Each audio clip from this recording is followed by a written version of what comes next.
we too are ready with the first technical session of the World Congress of Accountants 2022.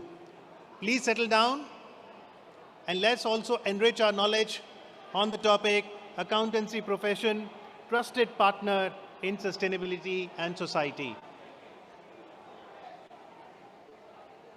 I'd like to request the moderator of the session, Mr. Ellen Johnson, to kindly come up on the stage.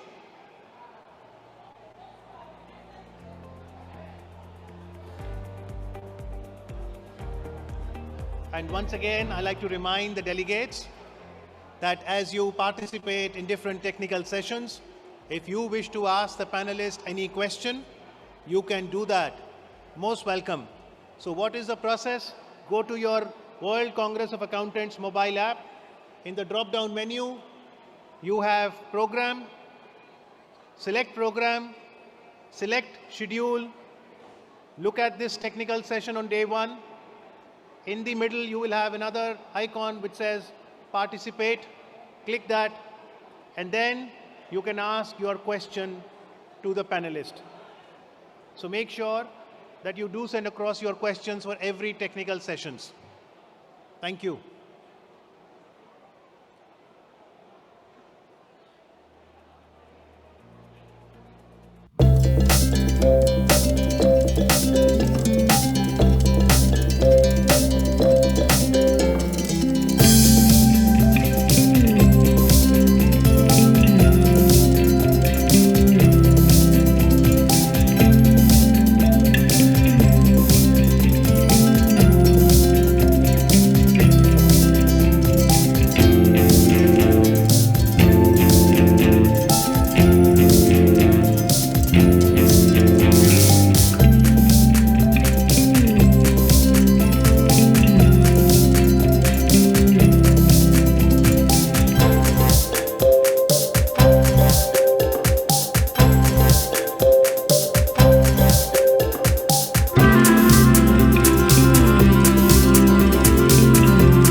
Ethics Standards Board for Accountants, IESBA. Thank you. And I'd like to invite on stage Ms. Julie Linn Teigland, Managing Partner, Europe, Middle East, India, and Africa with the Ernst & Young. So you've got the previous host, you've got the current host, you've got an eminent, renowned firm, and you've got the most important standard, the ethical standard representatives. So kindly have your seats. And we all look forward to a very enlightening session on the topic, Accountancy Profession, Trusted Partner in Sustainability and Society.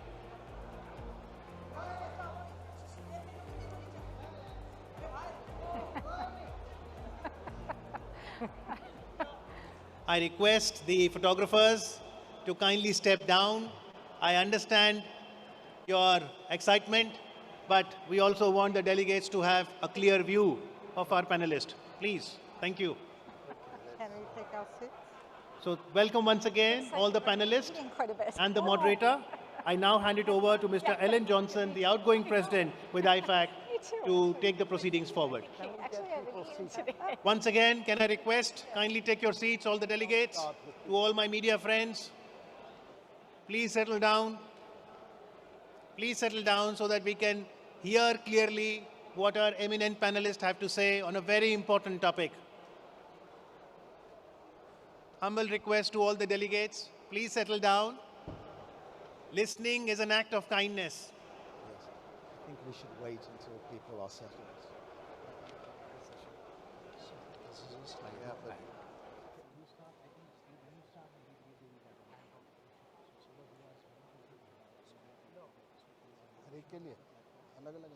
yeah, I understand that, but this is... Am I live? Okay. Yes. Okay, so we are starting the session now. Thank you very much. Over to Mr. Ellen Johnson, please. Thank you. Hello? Am I live? Yes. Hello? Hello? Yes, you're audible. Can you hear Ellen loud and clear? Yes. So, ladies and gentlemen, good afternoon and good morning to those of us joining us, and also good evening for all the others. A very warm welcome to you, and thank you very much for joining the first session. I'd like to first of all thank my eminent panelists for agreeing to be part of this first plenary session of WCOA 2022. And as we've heard, this is the Olympics of the accounting profession, and this is the first event. Now, we all know that if we have women on the team, we will definitely finish the event. And if we have 3 women on the team, we will actually come first. So, thank you very much, my fellow panelists. So today, we will have 1 hour. We will start with some opening statements. We will then have a round of questions. We hope to be able to take questions from the audience, so please put your questions through to us. And then we will close with some final closing comments. Now, please use the WCOA 2022 app to submit your questions. We will obviously do our best to answer as many as we can, but we know that we will not be able to answer all the questions, but we will keep a log of the questions, and we will do our best to respond to them through the app over the course of the rest of the day. So first of all, let me just turn to my panelists and ask them, from a personal point of view, what does trust mean to you? So let me start with Merran. Thank you, Alan. And I want to first of all say what an enormous privilege and pleasure it is to be here today. And I would like to congratulate Dr. Mitras and his colleagues at the ICAI for making this wonderful 2022 World Congress of Accountants, the Olympics of Accountants, possible. CPA Australia was a co-host at the 2018 Olympics, and we know how much hard work and effort goes into these kind of functions, and to have the first hybrid Congress is quite an extraordinary feat. So we're very proud to be a platinum sponsor of this week's events. And despite the challenging times, we've got great excitement as well. So from a personal point of view, I'd like to tell a story for what trust means to me, reflecting on actually a crisis that became CPA Australia back in 2017, where we lost the trust of our members.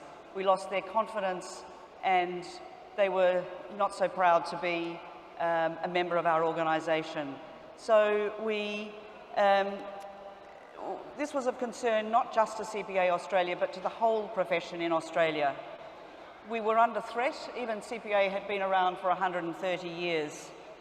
So personally, I knew I had to do something, and what I did was actually stand for election to the new board, and was successful.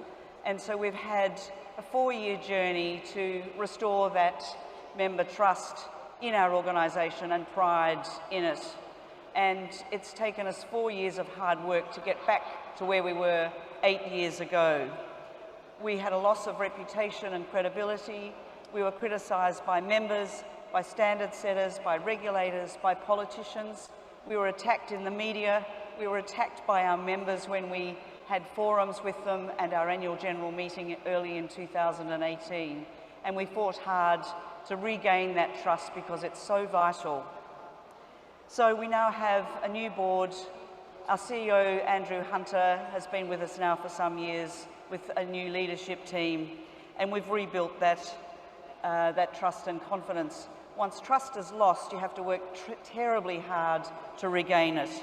And I'd like to take you back to the World Congress of Accountants in Rome in 2014. Many of you may remember thousands of professional accountants had a special audience with His Holiness Pope Francis. In his remarks at the time, he made a call for action to the accounting profession. The wording he used is very relevant in today's challenging times.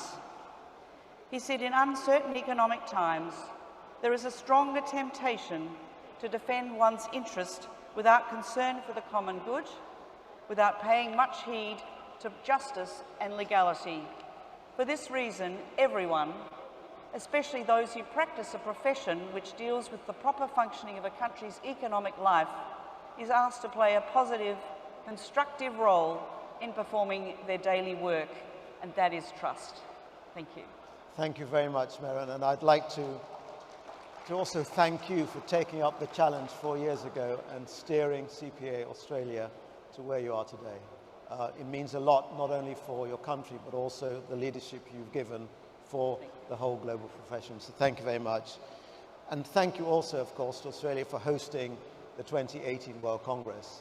And I know that has influenced a lot how ICAI has developed the program here today. So I'm then going to turn immediately to India and to Atul. First of all, you are the current host of WCOA 2022. Thank you very much. So the same question to you. What does trust mean to you? Alan, at the outset, I will say the special gratitude to the IFAC for giving this opportunity to India to host this World Congress, and I believe that we have this proud privilege. If you ask me the trust, for me, the trust is a combination of 8 C's. The first C is about the clarity, that you should not be ambiguous, you should have the clear vision. The another one is a compassion, meaning thereby that you are above self. So you should be having a selfless service. Then the character, and the character talks about that it is not the easy which you have to choose, but which is right, meaning thereby you have to have the integrity. Then the competency, meaning thereby you have to remain relevant, you have to do the excellence. The fifth one is the commitment, which talks about that you have to stood in the adversity. It should not be that easy route you have to adopt, meaning thereby the independence I'm talking about. And then we have the connectivity, meaning thereby the collaboration, the contribution, and then the consistency. So I believe that when we talk about the trust, it depends on all these 8 pillars. Now, talking about the POs vis-a-vis the ICAI, so every PO has the 4 stakeholders. Number 1 is the student, then the members, then the regulators, and the society per se. Now, when you are developing any strategy, any plan, any vision, or even the KPIs for any POs, you have to ensure that all these 4 stakeholders are being imbibed through those 8 pillars. Meaning thereby, when you are working for the students, say for example, you are developing the course curriculum or something, you have to imbibe that you are making the relevant students. You are making them the students of a character. Vis-a-vis the members who are able to adapt the things, they are relevant, they are contributing to the society, and likewise for the regulators vis-a-vis the society. Now, because we have the limited time, so I will not be speaking, I will not be deliberating much, but I just wish to convey you that in the history of this last 72 years of the profession, ICAI, whenever they were looking for this kind of things, there are today, if you see that the more than 400,000 students who become the chartered accountant, there are, and who are the global professionals being recognized in more than 100 countries.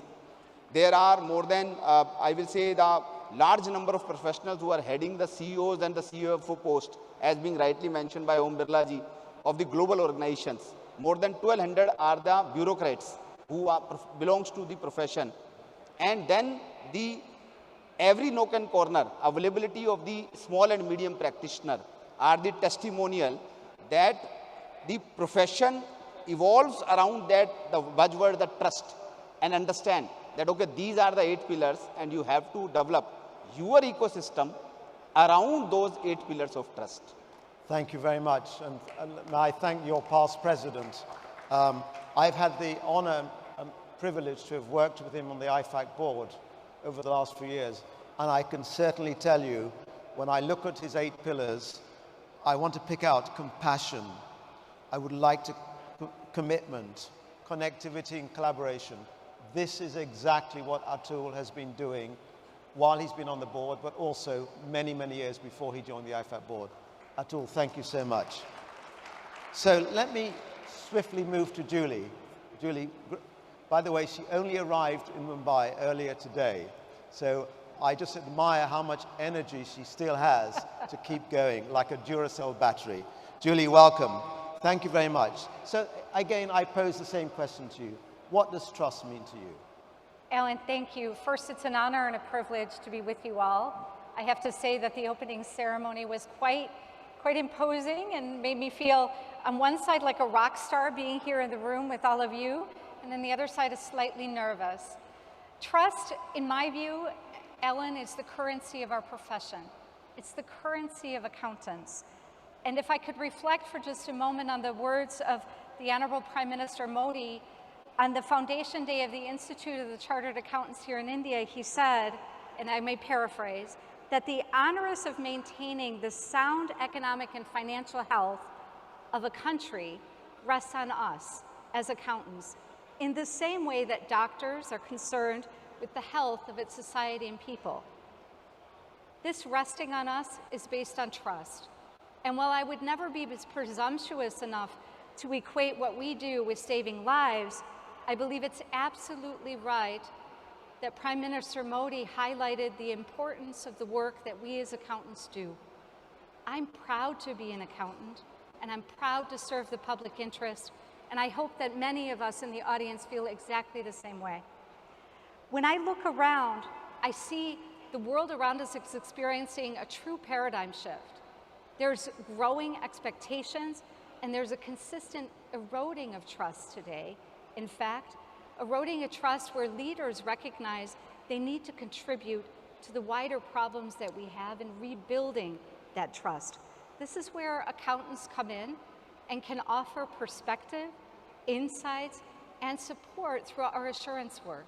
Similar to doctors, I think it's safe to say that while in a medical world every life matters, in our world every audit and every opinion matters. Equally, every moment, every touch point that we have the controls of the financial systems make a difference. I would also say, similar to the Hippocratic Oath that doctors perform, we also abide by an international code of ethics, and that's critically important for the work that we do. When I look forward, it's important to say that trust has to be earned. It's not owed, and it has to be earned by doing the right thing every single day. As Merran said, it's hard to regenerate that if it goes lost along the way.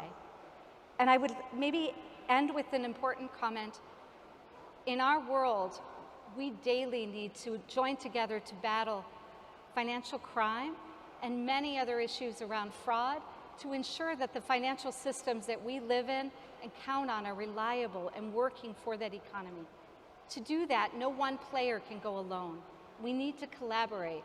And so trust is not only at an individual level, as us as accountants and professionals, but equally across the entire profession, where we need to hold hands and ensure not only that there's trust in our capital markets, but trust in our economies and nations as a whole. Thank you very much, Julie. Thank you. And let me just say, I met Julie about 5 hours ago, and the sense of pride for our profession literally came through in the first 3 minutes of our conversation. And you saw another example of that this afternoon, despite the jet lag and the tiredness. Julie, thank you so much. And I'm going to go to Gabriela, who was appointed earlier this year as the chair of the International Ethics Standards Board. So we're talking about trust here. Gabriela, you joined us, I'm sure, for a great reason, for a very noble cause. So what does trust mean to you? Thank you, Alan. And first of all, let me thank for the opportunity to be here and greet the organizers, the ICAI, and all those who worked to make this real. It's an honor, and it's also a little bit scaring having such an audience in front of me. Congratulations for everything. I'm impressed by the intensity and the vibrant audience in this room. Alan, thank you very much, and it's also a pleasure and an honor being moderated by you. Well, what trust means to me? Trust is what we care about every day in our lives at IESBA. Trust is, for me, the pillar of the well-functioning of markets, of corporate and business relationships, and of economic growth. And therefore, I think that trust must be grounded on a very robust framework of standards, culture, and mindset. And this standards, culture, and mindset should or must ensure the integrity of financial and non-financial information provided by accountants or performed by accountants, and all the services provided by accountants, so that the decisions made by investors, creditors, consumers, families are also grounded on well understood corporate information, and therefore creates trust, and therefore contributes to a favorable environment of corporate business relationships, economic growth, and the welfare of the people. This is what I understand to be trust. What's the role of the profession, and what's the role of ethics in this ecosystem? Just like we heard here before, trust is not created by one of us or by a group of us. It's something that we all are called to contribute to. It's really an ecosystem, but also because of that, trust can be eroded, can easily be eroded, and has been eroded. And when trust goes through a crisis, it means that all the system goes wrong and gets fragile and does not provide what it should provide if it was going well. Trust is not about relying on the technical knowledge of those providing the information. It's mostly, to my eyes, of course, it's mostly about ensuring that those providing this corporate information that supports trust abide consistently by strong ethical standards. So that's where the IESBA code comes through.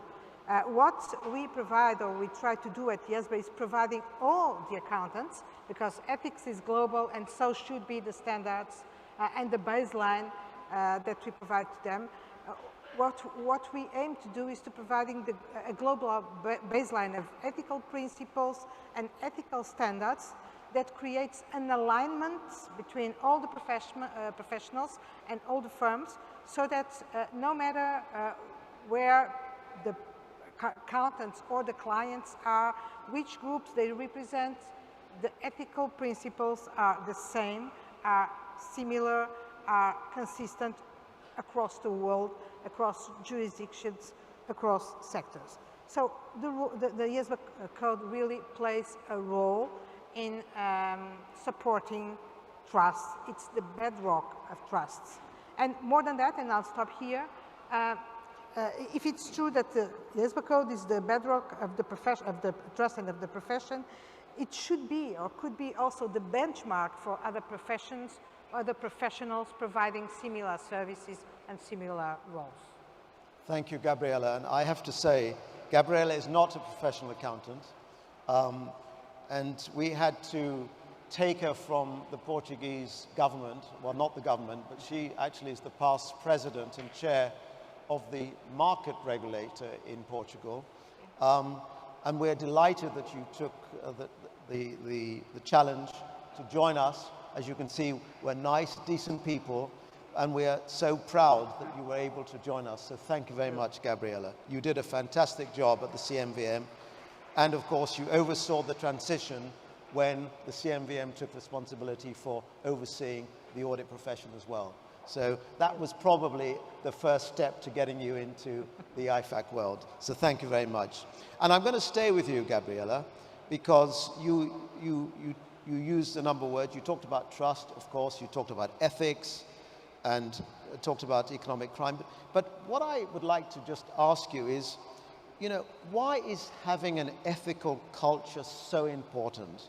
And what role can we as a profession play in contributing not just to an ethical profession, but ethics across society, within organizations, as well as our role in helping to fight, you know, economic crimes, fraud, all the things that impact society negatively. And as we know, when any economic crime occurs, the people who suffer most are those that don't have a lot of wealth. So we have a critical public interest role to play in protecting everyone in society.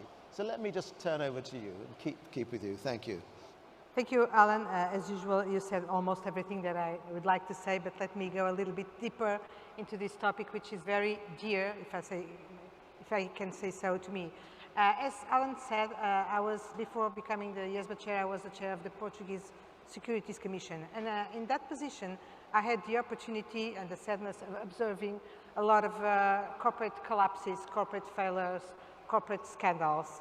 And if we look back, all of us in our countries or all around the world, and we look at the corporate failures that we have observed on the last 10 or 20 years, they may have been caused by different reasons, but there is something in common in all of them, something that happened in all of these situations, which are ethics problems.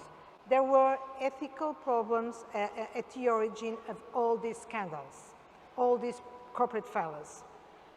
And then these corporate failures and these corporate scandals caused a lot of consequences, heavy consequences for the citizens, for the governments, for the countries, for the reputation of the business sector, of auditors, profession, etc. A lot of consequences that meant a lot of loss for all the people. Investors departing from the market, banks not being able to find the funding necessary to keep their business, etc. So I understand, but also small investors, citizens that had put all their savings, all their investments in some products, etc., that lost everything. So I have seen that, and I have seen how important it is to set an ethical culture within the corporations, a culture which is grounded on ethics principles and which looks at, respects people and ethics above everything. This is the context. An ethical, most of these problems were not, or wrongdoing within the corporations were not much, or most of the time were not a cause for the problems, but a consequence. Yes, they were a cause for the problem, but they were a consequence of a bad, poor ethic culture within the corporation. They were the consequence of systematic failures in terms of ethics within the corporation. So an ethical culture is fundamental. It's fundamental to make sure that the tone is set from the top, that leadership and management are able to pass the right message and to set up the right controls within the organization to make sure that everything that corporations do is based on ethics. It is important that ethics is understood beyond the law, that the question that professionals, whether in the corporations or accountants, the questions that they ask themselves before they act is this legal? Perhaps yes. Is this right? Is this ethical? There are questions to be made beyond the strict abidance or compliance of the law and regulations. So a strong ethical culture within the corporations, it's fundamental to avoid, to deter wrongdoing, fraud, economic crime, and all the consequences that result from this situation. What the profession can do, everything. The profession has a role to play here, a strong role. First, by abiding by the IESBA code, they have the necessary framework to understand how to act when they face an ethical dilemma. But beyond that, they have to prepare their ethical muscle. They have to be prepared from the start in their professional training, preparation, etc., to face ethical dilemmas and understand in advance how they should act in face of these problems when they are faced to them. This is the only way to avoid these great, important scandals, failures, etc., that simply eroded trust in business, trust in the profession, trust in the corporations. Thank you, Gabriela. In your time at the CMVM, how would you assess the role of the professional accountant sitting on the board of a company? Do you feel that that person, he or she, had a special role to help develop that ethical culture right across the leadership of the organization and down and deep into the organization as well? They surely have. They have a big responsibility there. First of all, because they are accountants, they have a code of ethics, and they not only have to abide by the standards, but they should make sure that the others charged with governance, the other board members, the others within the corporation follow the same ethical standards and have the same ethical bar. Let me tell you, and that was what I tried to say a few minutes ago, accountants, because they have a code of ethics, because they have to abide by these ethics standards, play a particular role in making the ethical culture of the corporation grow.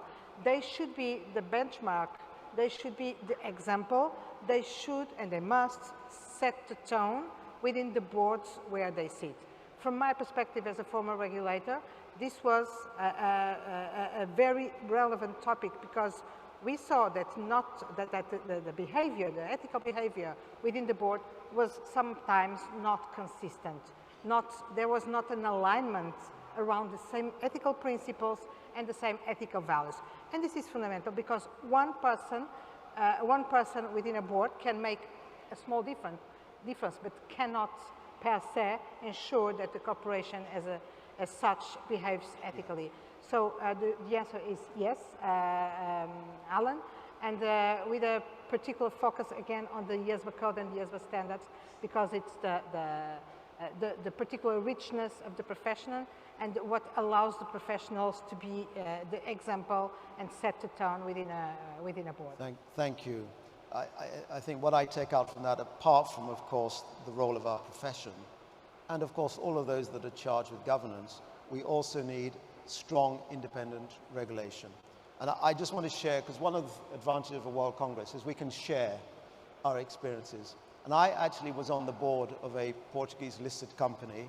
You weren't in your position when I stepped down, but something interesting happened to me. When my term as CFO of this public listed company came to an end and it was announced publicly that I was stepping down, I received a letter from the regulator inviting me for a private meeting. And of course, the first thing I thought is, what have I done wrong? What do they know about what I might have done? And then I asked my chairman, should I attend this meeting? I thought I should. And he said, of course you should, because there's nothing, our company is a well sort of established company, following all the rules, regulations, and ethical principles. So I actually did go to the CMVM in Lisbon, and I had this interview, as it turned out to be. They had a bank of lawyers on one side, and I felt very lonely on the other side. And the only question they asked me was, is there anything we should know that you would like to tell us in private? And I thought that was a very well-developed process of allowing, CFOs of companies, if they felt there was anything that the regulator should do in private to help them improve how corporates behave and how the regulator responds. Please. Yes, you are somehow provoking me a little bit, but since you are doing that, Yes, there's something that I hadn't said, and thank you for reminding me of this story. But there are two important things that I'd like to stress. The first one is that dialogue between the different parties is fundamental to ensure ethics and to ensure trust. What the regulator or supervisor in that case wanted was not knowing strange things, but understanding what's going inside the boards and the corporations, so that everything can be well understood, and that through this dialogue, some messages can be passed. The second one is that within this dialogue, there is an important topic, which is the performance and the behavior of accountants, professional accountants, in reporting what they have to report and what they should report. There is, of course, an ethical dilemma between confidentiality and the duty to report wrongdoing. And this is a big dilemma. This is an important dilemma. And this is where the IESBA also tried to help and provide the right framework and a strong basis for decision and to overcome that dilemma to professionals when they face it, because it sets up the criteria and the elements for the professional accountants to understand when should they go and report, and to whom should they go and report wrongdoing, omissions, commissions, uncompliance with laws and regulations, undue attitudes, etc. This is a very important role for professional accountants. Right. And this is something that, let me just end my saying this. Every time that there is a problem in a corporation, the first question is, where was the auditor? Mm-hmm. This is almost an automatic reaction. There was the auditor, and there were many other people who could have acted. So, but the auditor can't see everything and can't avoid everything. But there is one thing that the auditor or the accountant can do, which is when he or she identifies something that is wrong, reporting can be the best way of preventing big problems, big consequences, big impacts. A problem that today means $1, tomorrow can be $1 million, and in one week time can be $10 million. So reporting is a matter of preventing, of avoiding that a small problem becomes a very big problem. And there is NOCLAR, which is a standard that was developed by IESBA precisely to help accountants deal with this ethical dilemma between confidentiality, integrity, and need to report. Thank you, Gabriela. And I'm sure we've all lived with these ethical dilemmas, and NOCLAR certainly gives us a very clear guidance as to how we manage those ethical dilemmas. So I'm going to sort of move on. Julie, I'd like to just ask you, coming from where you're part of the profession, how do you see the accounting profession developing in terms of the business of trust? You know, of course, including ethics and global standards. So the things that Gabriela and her colleagues on the IESBA board and the staff, of course, that support them. How do you see the accounting profession in this space? Ellen, maybe I could start with, I loved Gabriela's comments about the foundation and the need for ethics is a strong thing. As I mentioned before, trust, in my view, is really the key asset or the key currency of business in that respect. It needs to be protected. Whether it's written or not, in our profession, stakeholders that we deal with have almost an unwritten contract in business. By every transaction, whether that's business or personal, that someone is looking out for them. And in our profession, this normally falls to the accountants, who have to take care that they're watching out for people's best interest in their role. When I think of trust in our profession, I think often of the people that we don't see, that aren't party to the contract, but are still relying on the work that's done to make sure that their interests are best represented, that they're effectively at the table. And in doing so, preserving that trust and building that trust, executing that opinion really ensures that their livelihood might be protected, their net assets might be protected, their quality might be protected. EY is really committed to ensuring that we're doing our part in securing those capital markets. But if I look across, Alan, and the development of trust, I believe it's important for the profession that we become more visible in what we are doing and the commitment of trust. Right now, I do believe that there's an opportunity for us as a profession to step up and help close that expectation gap that is there by defining exactly what expectations are required by the regulators, by the clients, by our markets, and frankly, by society. And a first step to rebuilding that trust and strengthening it is ensuring that those expectations are clear so everyone knows where the responsibilities lie and what work needs to be done to really help close that gap. I think that's fundamental to developing and strengthening trust.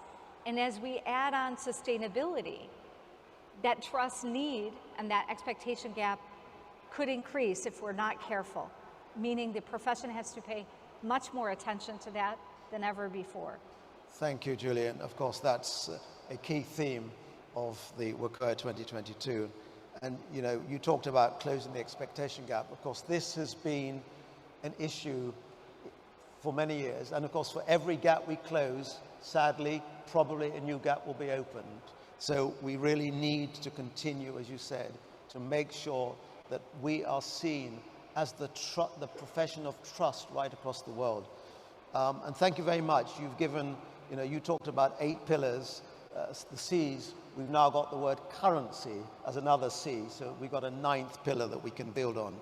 So let me come to you, Merran, and thank you very much. You started talking about trust in PAOs, and thank you for sharing the journey, what you did, and where you are today. Absolutely fantastic.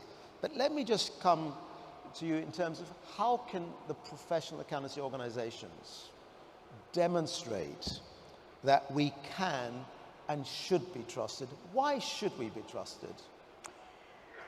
Well, I think we need to start, Alan, with why is trust important for PAOs, and that is because we are here to serve our members and support them, and they must act in the public interest, and they must comply with the Code of Ethics, and these are embedded in all the work that the organisations do has been really explained by Julie and Gabriela. And so how we demonstrate that we can and should be trusted, I think there's lots of examples that we can give.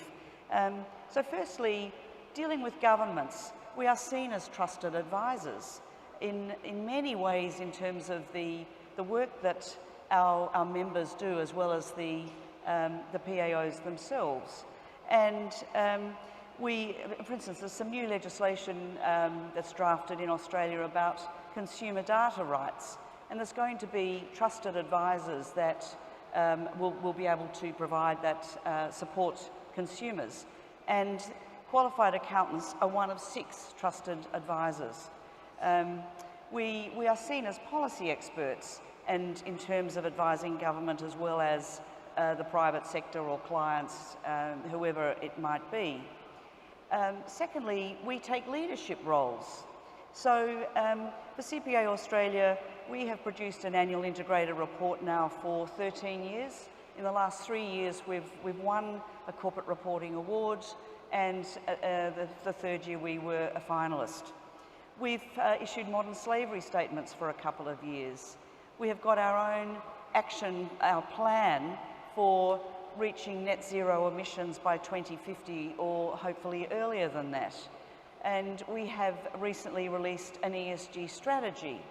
So it's really important as PAOs that we don't just talk the talk. We have to walk the walk and demonstrate that we really are there making a difference, and that we educate and upskill our members so that they can do, because they're embedded through all sectors of the economy and different types of organisations, whether it be business, whether it be in academia, not-for-profit organisations, actually in the public sector providing public service, and then through all the different roles of assurance and preparing, whether it's traditional financial reports or indeed sustainability information that's increasingly going to be embedded in our financial reports. which is why we're so keen on integrated reporting, of course. And finally, we actually also have independent research that supports the role that we play and how important it is. So there's a Governance Institute of Australia, and they have an ethics index, and that was looking at ethical behaviour of professional membership organisations in a survey they did in 2021. And they came to the conclusion that ethical behaviour of professional associations is vital for society, and that the professional accountancy organisations are very much up there as really trusted advisors. And CPA Australia was number 5 in terms of the professional membership organisations. So it's a record that we are proud of and we think is incredibly important. Thank you very much. So leading by example is very clear. You said you're number 5. I guess you've got a plan to get to number 1. Medical profession and, you know, well, particularly health sector. I can't remember the other ones, but we thought it was important to be up there. And absolutely. there were an awful Being lot. in the top 5 is us. critical, Yeah. but as we know in the Olympics, only the top 3 get the recognition. The others, of course, taking part are also recognized too. So Atul, let me come to you. We're sitting in India. India's achieved remarkable growth over a very long time. What has been the role of your institute, the Institute of Chartered Accountants of India, with respect to trust, and how has that trust enabled the very successful growth that you've achieved so far? And as was said right at the beginning, your ambition to become a $5 trillion economy. Thank you, Alan. And as you are aware that India is just celebrating the 75th years of independence. And you will agree with me that the journey, which started with around 2.7 lakhs crore of rupees, meaning thereby around 0.2 trillion in 1947. Today we are 3.17 or 3.20 trillion, and as you rightly mentioned that we are expecting a 5 trillion even so to become the third largest economy by the 2030-31. Now, as you are aware that when we are looking for the growth in the economy, the GDP and vis-a-vis we talk about, there are the many different stakeholders who are contributing. They have their own strategy. But at the same time, I believe that the ecosystem around the professional accountants, who not only provides that, okay, you have the globally competent professionals, but also you will agree with me that when they imbibe the accounting standard, auditing standard, or even the ethical standard, that creates an ecosystem wherein the companies or corporates or the industry here can leverage globally. Now, the third aspect, which is again very, very important, that the signature of the chartered accountants are being recognized not only by one or the other two stakeholders, regulators, but the hundreds of regulators, including the financial institutions and so on. And then, as I mentioned in the answer of the first question, the presence of SMP in the every nook and corner of the country, which ensures that whichever the law will be coming in the country, they will be getting smoothly implemented for the success of the country. Actually, that creates the empowerment into the entire ecosystem that imbibes the growth. But at the same time, I wish to touch upon, because we are sitting in India and the ICAI is a role model in another way as well. What is that? That the growth will be a loop-sided growth if it will not imbibe the inclusive growth, the socio-economic reform. And you will agree with me, the way that because the institute is running as a not-for-profit, is a set up under the Act of Parliament. Today, there is a possibility, there is a case, there is a live case studies when the daughter of an auto rickshaw driver become the gold medalist, the first ranker, which shows that even without no financial cost, by having this kind of a qualification, you can reach to that level which talks about the socio-economic reform in the country. I can speak for many other things. Thank you, sir. So, I can speak many other things. Even we have the large number of female chartered accountants sitting here. You will be surprised to know that today more than around 30% colleagues of our profession is the female chartered accountants. More than 47% students are the, and we used to say in the convocations that the maximum ranks are coming for the girls only. So that kind of a catalyst, the profession is there. So when you have one side you have the ecosystem which is based on the trust by the regulators. You are imbibing the global standards. You are ensuring that you have the competent professionals which will ensure the growth of the country. Another side, you are creating an ecosystem which ensuring the empowerment at the socio-economic level. I believe this can act as a role model for the entire society. Thank you, and well done. I know your institute has done a great job in attracting females. I will put out one challenge, and I actually gave it to your president 2 days ago. I'm really looking forward to seeing the first female president of ICAI. I hope that's not too many years away. Just to say to our participants that IFAC today has got 13 females and 10 males on the board. So it can be done. And this is the 4th year that IFAC has got a majority female membership of the board. So please, if you can put that into a strategic objective for the next few years, I will pay to come to India to see the election of your first female president. I look forward to that. So let me now just quickly, we got about 20 minutes to go, so let me just quickly look at the questions that I've received. There's a very, one question here, which of course, given we are here and we're talking about sustainability, a sustainable world, and an inclusive world, and thank you talking about inclusiveness in the growth. We have a question here which says, we know about window dressing. Now, in view of the sustainable accountancy, greenwashing has become predominant. I hope not, but that's a view of the person asking the question. How do accountants and auditors handle these? So let me first turn to Merran as a professional accountant in business. What should we do to handle this? And then I'll come to you, Julie, as somebody who provides assurance services. Well, I think it goes back to the bedrock we've all been talking about, which is ethics and competence and integrity. So in terms of professional accountants in business, they are going to be at the data collection, producing the systems, setting up processes to capture data. We've been doing this with financial information in the light of accounting standards for 40 years. So it's taken a long time to get where we are today. So we're embarking on a journey in terms of sustainability standards and the information that we need to collect and the activities we need to measure. So accountants have got those skills in spades.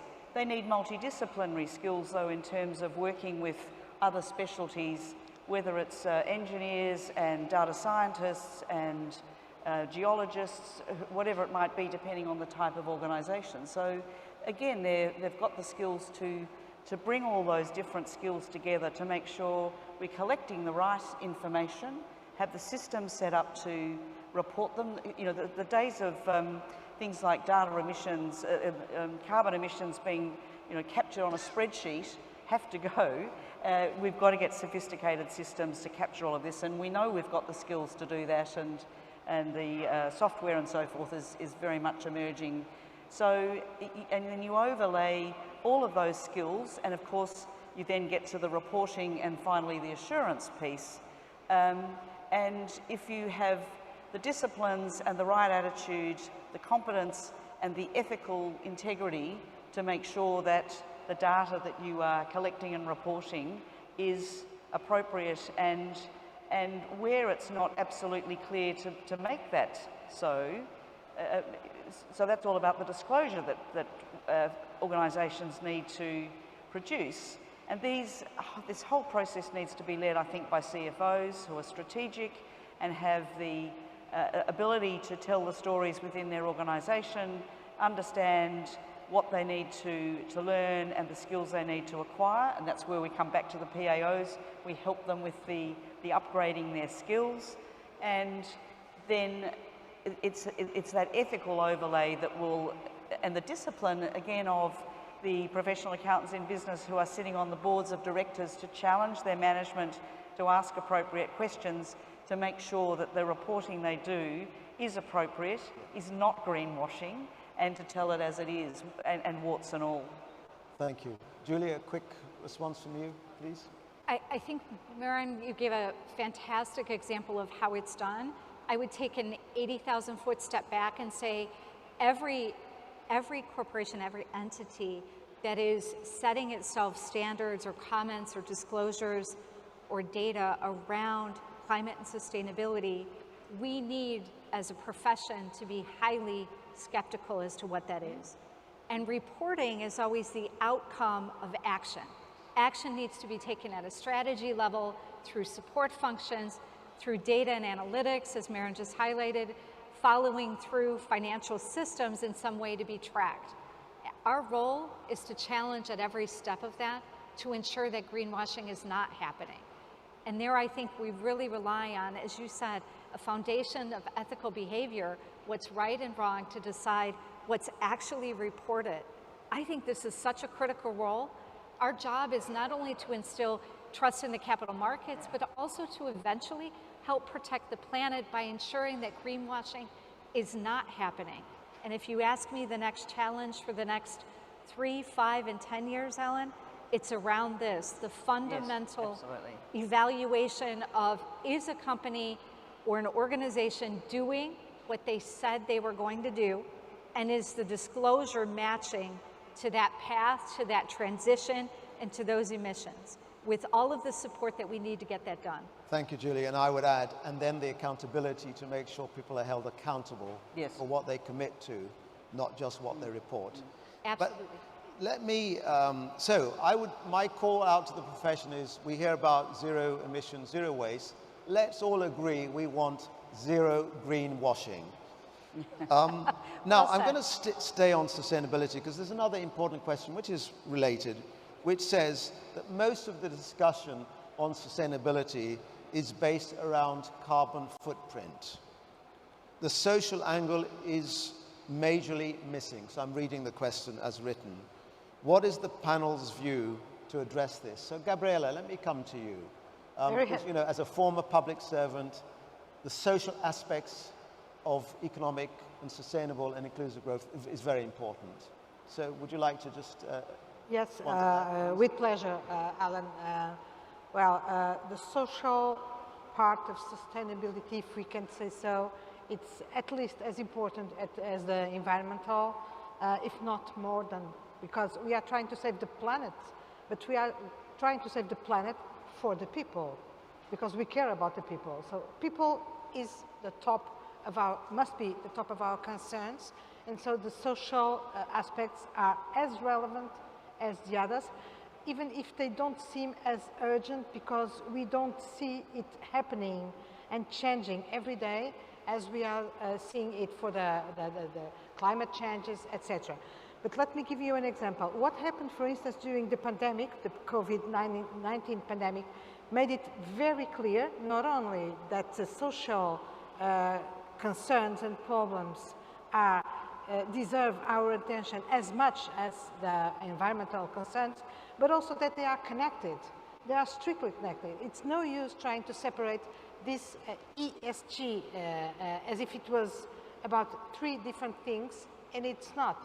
They are integrated, they have mutual impacts, and at the end, there are people.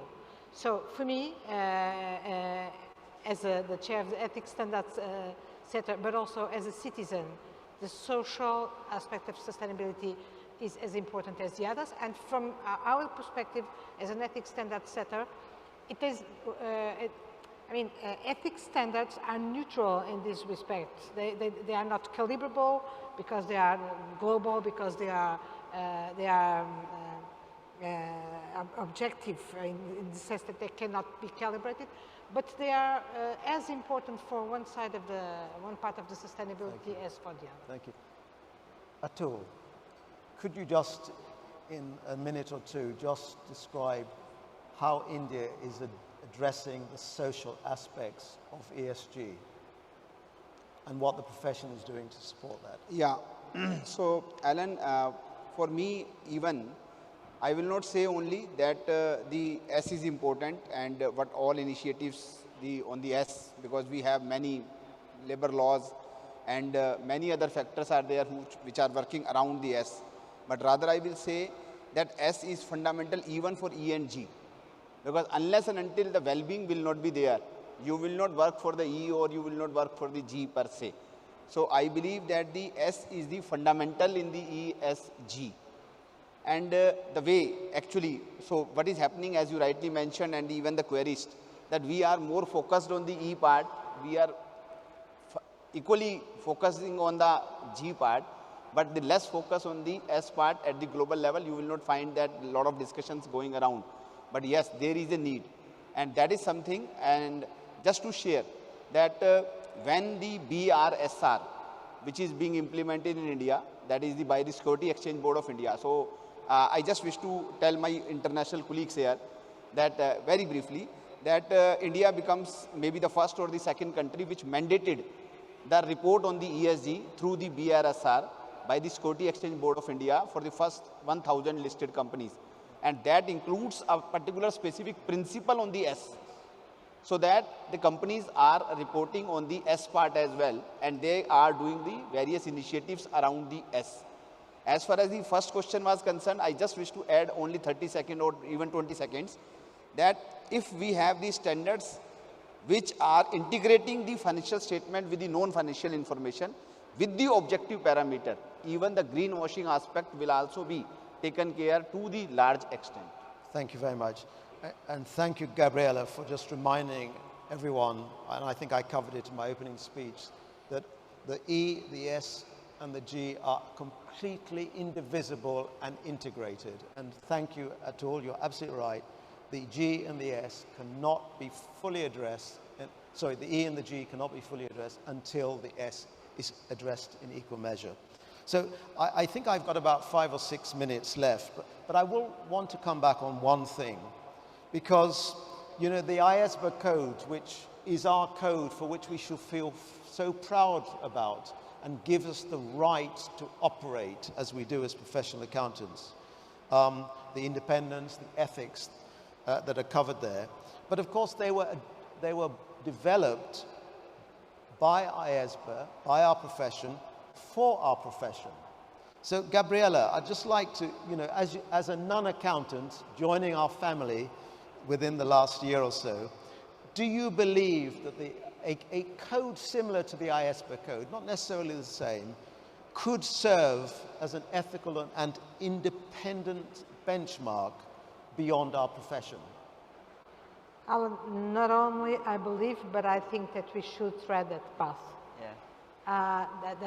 The ethics code is such an important repository of ethics standards, of ethics values, of ethics principles. It works so well and provides such a strong basis for these professionals that there is no reason, on the contrary, for it not to serve at least as a benchmark for the others.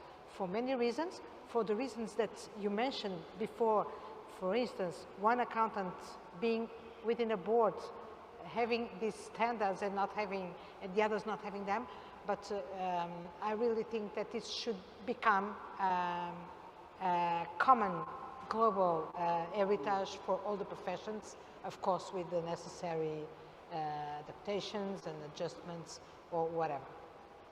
Thank you very much. You know, I often found myself sitting around a board table, being the only one in the room that thought deeply about our ethics code and how it would guide and support me in the actions that I would take and the contribution I would make. And I often wondered, it's such a pity that my board colleagues do not have to comply with something which is similar to what I comply with. It made me sleep well at night, but it wasn't necessarily very comforting that the rest of my board colleagues, who were who were in most cases non-professional accountants, had the same code of ethics that they had to abide by. Look, thank you very much. Now, I think we've got about 5 minutes to go, based on my clock. So I'd like to sort of come to a close, but I'd like to start by asking our panelists to give us, you know, some final messages, some words of inspiration, given their vast experience as professional accountants working across the world. So let me start with you, Atul. What are your sort of what's your final message? What's your word of inspiration, both to India, but of course beyond India? Thank you, Alan. And I will say from where the Honorable Chief Guest ended, that the Vasudev Kutumbakam, meaning thereby the entire society is a family. And I believe that the way that the Indian firms are, or even the ecosystem, I used to say the three R, the R, and R, meaning thereby the registered, recognized, and regulated. So I believe that the ecosystem which works here in India actually welcome each and every professional of the world, or even the professional accounting system in the world, that yes, this is the way that you have to work upon. And the second aspect, within a minute time which you have allotted to me, is something that, okay, I will just mention to my all colleagues here a message that the first president of our country, when he was inaugurating the ICAI building, mentioned that the chartered accountants will be the conscious keeper of the society. And I believe, and even the motto song you have sung all in the inauguration, in the initial inauguration, that the Ya Esh Shapteshu Jagrati, meaning thereby the person who is awake when everybody is sleeping is a chartered accountant, which resembles that you have to act as a conscious keeper, and there is a last person on the earth who is waiting for you, that okay, somebody is looking after for him. So that we should carry always in our mind whenever we are doing any professional endeavors. Thank you. Thank you very much. So as you can see, Atul likes the C word, so you've added another one, conscience. Thank you. Merran. Thanks, Alan. I think sustainability of our planet throws up enormous challenges for us, and that of course also means there are incredible opportunities for us to solve the problems that we have today, and enormous opportunities therefore for our accounting profession. We know there's a global shortage of talent, and organisations are having trouble retaining the people, the skilled people they have, and attracting new ones, and the attractiveness of the profession is a real concern. So the notion of being able to excite young people to join firms, businesses, consulting, accounting firms that actually focus on their meaning and purpose, which will mean that the value of the work that young people get attracted to will actually, they'll be able to see the accounting profession has this wonderful opportunity. Accountants are going to save the world, and so that's a message that we all need to work together to sell. The other point I would make is that I want to go back to a previous, that WCOA piece in Rome to conclude. And with a backdrop of an Australian Financial Services Royal Commission, where we were asked, the presiding ex-judge said, we all should be asking, not can we, but should we? And I think that's very pertinent to this whole business of, you know, can we save the world? No, we absolutely should, and in terms of all of the work that we do.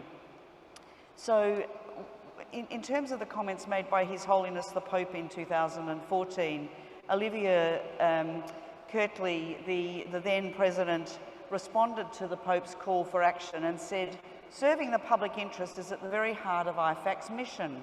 Combating fraud and corruption is clearly a public interest mission where our profession can provide valuable skills and experience. We also recognise this many decades old fight is one we can't win alone. There is a real need to join forces with other organisations to make meaningful progress and yield faster results. Combating this problem requires intense, coordinated action across all civil society institutions. The accountancy profession will continue to vigorously do its part, so accountants will save the world. Thank you. Thank you, Merran. Gabriela. Well, my last message, I think, would be very simple, that the profession to create trust, and going back to the topic of this panel, to create trust, the profession and accountants should be, in any case and in any circumstances, problem solvers and not cause problems. Like Professor Colin Meyer said, this is about solving problems by making profit, and not making profit and creating problems by making profit. And this, the accountants should be partners in this objective of being problem solvers, having a purpose as the final destination of their work, focusing on the purpose and working to, for the good, to be a positive force for the good as a profession. Thank you, Gabriela. And finally, Julie, please. Alan, I'll try to keep it short. I think it was said even in the opening, in my view, there is no better time for our profession than now. We are needed like never before.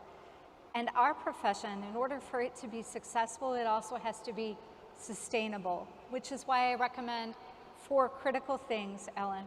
We need to make sure that we're inspiring those future talents with our purpose. We need to make sure that we're building and investing in their skills, for example, around sustainability standards. We need to ensure that we're all equally investing in technology for the data and analytics of the future.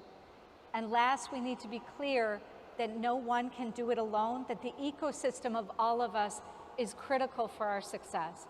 I'm convinced if we do those things, we can all be building a better working world together. Thank you very much, Julie. And just for me, I would just like to say that I came into this profession just over 40 years ago because I believed it was a profession of purpose. And I stayed in this profession for as long as I have because it is a profession of purpose. We do make a difference in the world. We can save the world. We can create conditions which mean that the economies develop that are inclusive and serve the needs of everyone in society. We should feel proud, all of us, as professional accountants. So I'd like to thank our panelists, Julie, Gabriela, Merran, and Atul, for agreeing to join this panel. There is, of course, always someone in the background who is never visible on the stage, and that's Scott Hansen, who is a director of IFAC, who has put this panel together and worked tirelessly in the background to make sure that our panel, the topics were appropriate, etc. So I'd like to thank him. He's in the green room somewhere. I don't know where that is, but although we got a green background. But let me thank Scott for the dedicated work he's put into this. Ladies and gentlemen, this brings us to the end of the first plenary session. As I said, or as was said by ICAI, this is the Olympics of the profession. This is the first event. I think we've got to the finishing line. I hope we've got onto the podium. It's for you to judge whether we've come first, second, or third, but we feel proud as professional accountants to have sat in front of you and shared our own experiences. Thank you very much.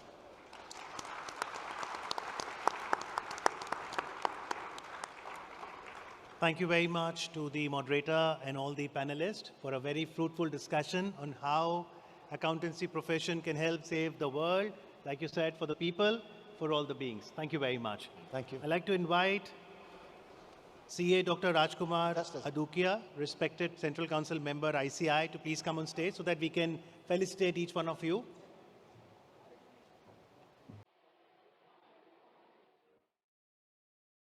First of all, we like to say thank you and extend the memento to the moderator, Mr. Ellen Johnson. Thank you very much, Ellen, for moderating the discussion. And we look forward to your visit to India soon, when we elect the first female president of our institute. Thank you.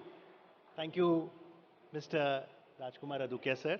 I'd like to invite on stage CA Anuj Goyalji, respected Central Council member, with the ICAI to kindly present the memento to Ms. Merran Kelsall, President and Chairperson, CPA Australia.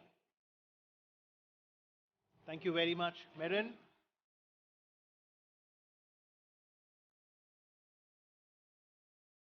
It was nice to hear about the Integrated Report Awards. I think high time we have more awards and recognition for integrated reporting. And Australia in cricket always dominates. We missed you in the semis and finals this time of T20 World Cup. Number 5 will improve to top 3. The medal finish soon. Thank you. I'd like to invite on stage CA Sanjay Kumar Agarwal, respected Central Council member ICAI, to please felicitate Ms. Gabriela Figueiredo Diaz, Chair of the International Ethics Standards Board for the Accountants. I think Ms. Gabriela made a very important point that when we talk about ESG, these are not 3 separate compartments, but they're all integrated. Thank you very much for that very important reminder. Thank you, Sanjay ji, for doing the honors. May I request CA Charanjot Singh Nandaji, respected Central Council member ICAI, to kindly come on stage and present a memento of thank you to Ms. Julie Linn Teigland, Managing Partner, Europe, Middle East, India and Africa with Ernst & Young.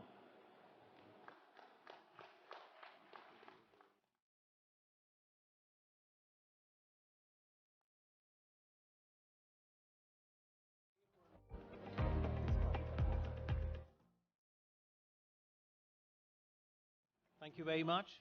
Like Julie said, that this is the age of data, and as accounting professionals, we need to have skepticism when we analyze the data. So that was very profound. And of course, zero tolerance for greenwashing. So if you commit something, then please honor it, and absolutely no tolerance for greenwashing. Can I request CA Dheeraj Kumar Khandelwalji, respected Central Council member ICAI, to please step forward and felicitate CA Atul Kumar Gupta ji, Board Member, International Federation of Accountants, and past President of the ICAI. And like Atul sir said, that India from $2.7 million aspires to go to $5 trillion economy, $2.7 trillion to 5. And thank you for stressing on the socio-economic empowerment. Thank you very much. Thank you once again to all the participants. Thank you.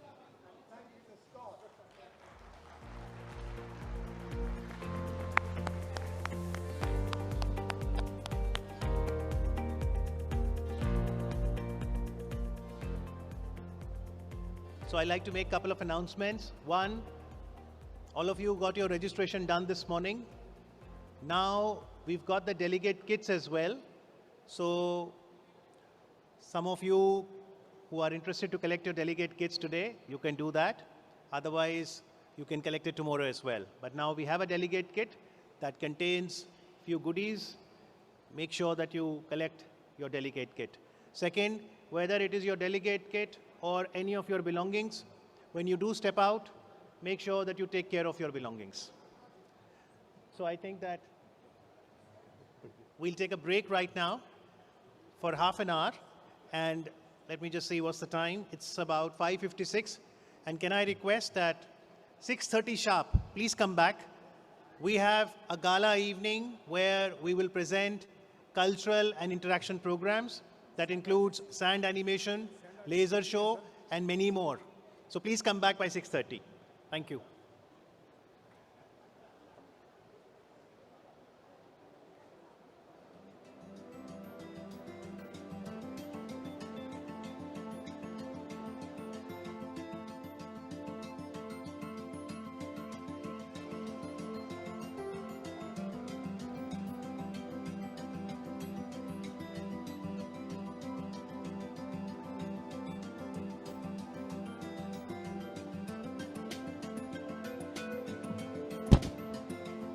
Ghana delegates, all Ghanaian delegates, please come for a picture. All Ghanaian delegates, come for a group picture. All Ghanaian delegates, please come to the stage for a picture. All Ghanaian